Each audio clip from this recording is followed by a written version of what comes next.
I'm gonna be very honest with you about this story, and you may not like it, so get ready. I, for one, do not personally believe whatever Dolores is saying. And it's not because I think Chavez was an angel, it's just a lot of her decision makings after this traumatic event that she says she went through just don't make sense to me. According to her story, she alleges that back in the 1960s, Chavez pressured her into being intimate and it produced a baby. She gives that baby up for adoption. Then later, a second time, he forces her to do this. It produces another baby and she repeats the same thing, gives it up for adoption, decides not to report it, decides to do nothing with that situation, which I can see how that would not be something you'd want to voice in that moment. She then gets married, has 2 kids, divorces her first husband, gets married to another, has 5 more kids, divorces that husband, marries a third husband, and has 4 more children with someone whose name is Richard Chavez, who just so happens to be Cesar Chavez's brother. That's a total of 13 kids if you add the 2 that she's alleging were Cesar Chavez.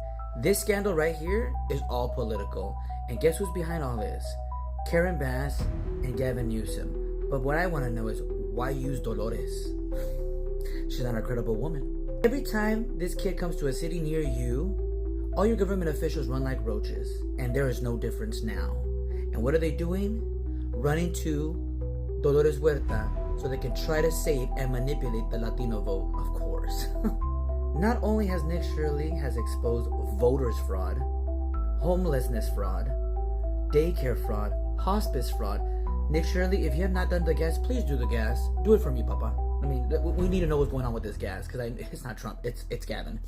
And what's going on here is that they're all panicking, they're all tripping, and they all want to go ahead and cancel a dead man. They try to do it with Trump, but since Trump is alive and well, he can defend himself. Let's go for an easier target. Cesar Chavez.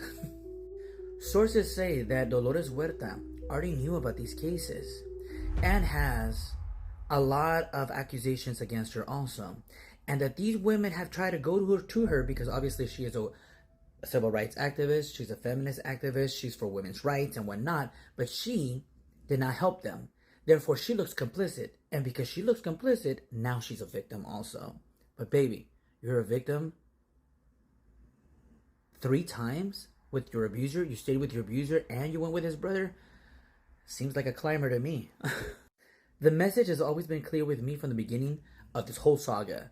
If you have ever been a victim, if you've ever been abused, your story is valid. And we need to take you seriously. But remember, we need to investigate. And in California and in the United States, there are statutes of limitation. Not only that, guys, I'm not here to defend people who abuse people, but you have to have evidence. But one thing you can't do is attack someone that can't defend themselves because they're dead. And not only him, his brother also, and everybody who's there as a witness. Like, you're like the only person standing. How is that credible? My friends, you just wait until the midterms are done.